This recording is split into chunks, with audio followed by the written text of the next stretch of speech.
Akbar. Yes, alhamdulillah. Mohon izin semuanya, saya pertama kali untuk tampil bercerita di banyak orang seperti ini. Semoga walaupun persiapan sedikit sekali, semoga sukses dalam sampai selesai. Amin. Perkenalkan, nama saya Malam dari PKK Kecamatan Pontang yang insya Allah mewakili Kecamatan Pontang.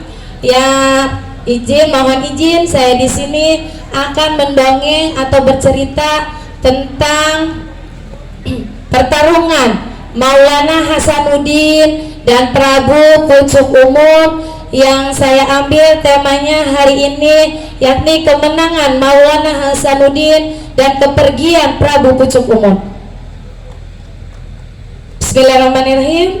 Saya langsung ya Bu.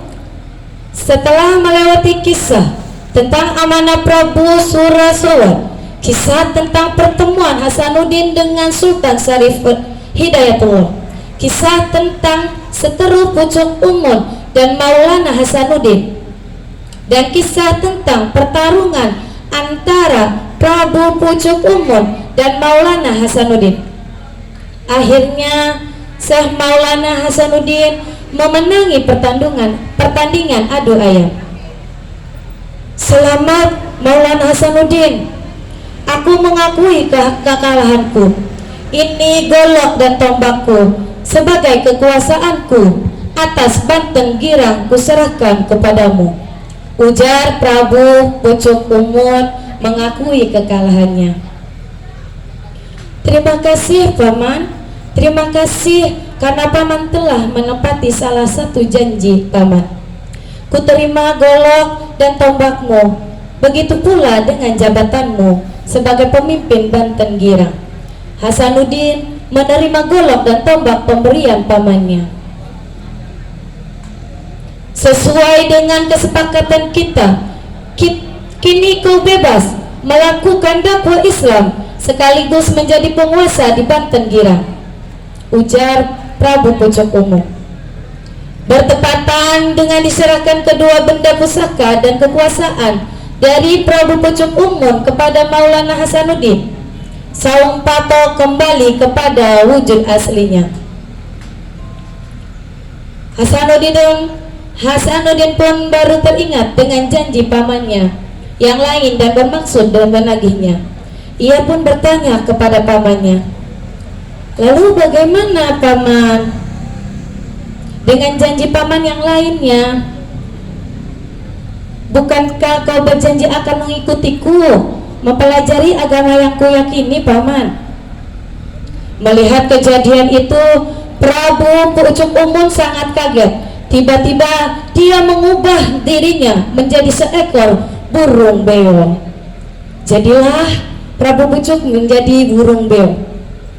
Burung beo ini terbang dan berkata, ketahuilah Hasanuddin, itu memang membiarkanmu untuk berdakwah, namun aku akan pergi dari wilayah kekuasaanmu.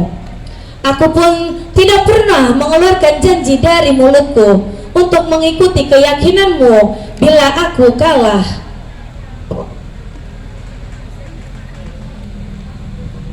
Akan tetapi, Paman, seharusnya kau takluk kepadaku, ujar Hasanuddin.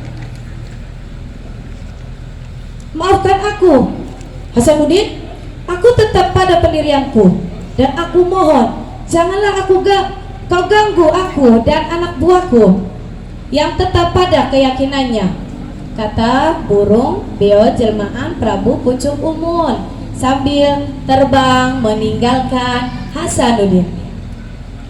Salah satu seorang murid Hasanuddin mendekati gurunya dan berkata, haruskah aku kejar burung beo itu bersama dengan salah satu temanku, wahai Syekh? Tanya muridnya. Tidak perlu, kita tidak perlu memaksakan kehendak kita.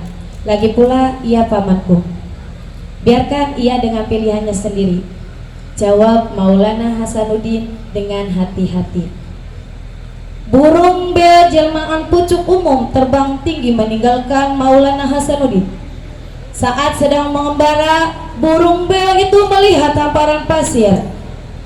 Ia merasa tertarik untuk turun kembali ke bumi dan menjelma menjadi Prabu Pucuk Umum. Pucuk Umum dan mendirikan perkampungan baru di daerah Banten Selatan, tepatnya di daerah Lebak Konon. Tempat Pucuk Umum menjadi burung beo dinamai Cibeo. Tempat burung beo melihat hamparan pasir dan berubah kembali menjadi Pucuk Umum dinamai Cikesik. Dan tempat Pucuk Umum mendirikan perkampungan baru dinamai Cikertawana. Prabu Pucuk Umum pun memberikan perintah kepada pengikutnya yang bermukim di hulu Sungai Ciujung di sekitar wilayah Gunung Kedek. Wahai para pengikutku yang setia, kuharap kalian akan selalu menjaga kawasan yang berhutan lebat ini. Jangan biarkan hutan ini dihancurkan oleh orang-orang yang tidak bertanggung jawab. Tetaplah menjaga kepercayaan yang kita yakini sampai anak cucumu kelak. Ingat dan pegang teguh selalu amanah dariku. Selama kalian berlindung di sini, keselamatan dan kehidupan kalian akan selalu terjamin.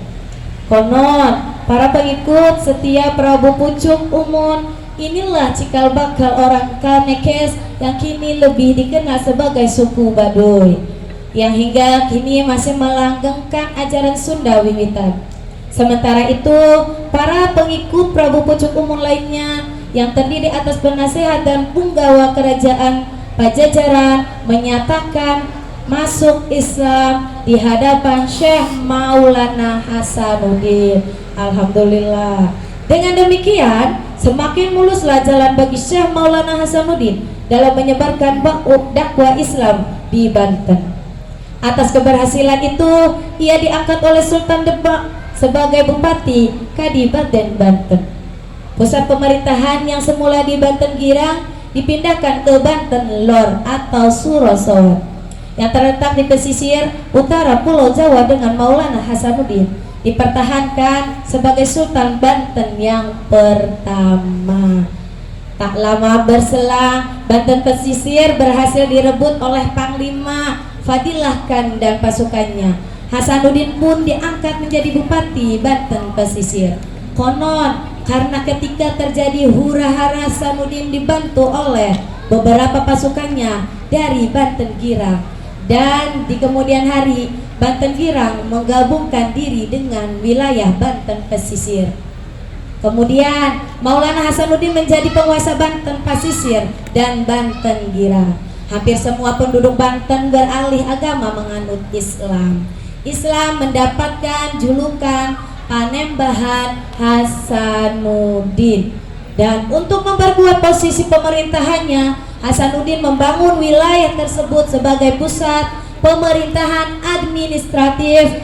Ia pun mendirikan istana yang megah yang diberi nama Keraton Surasowan, yang berasal dari nama kakeknya, yakni Surasowan, yang sangat ia hormati. Ketika Susuhunan Jati wafat, Panembahan Hasanuddin memproklamasikan Surasowan sebagai negara yang merdeka.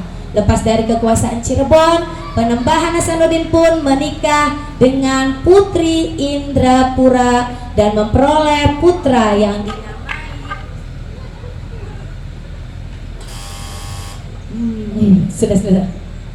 sudah Pak, yang dinamai dengan Maulana Yusuf. Itulah cerita yang saya sampaikan, semoga bermanfaat tentang kemenangan Maulana Hasanuddin dan kepergian Pucuk Umum. Terima kasih atas izinnya kami ucapkan, dan salam literasi. Ayo membaca. Ayo membaca. Ulang lagi.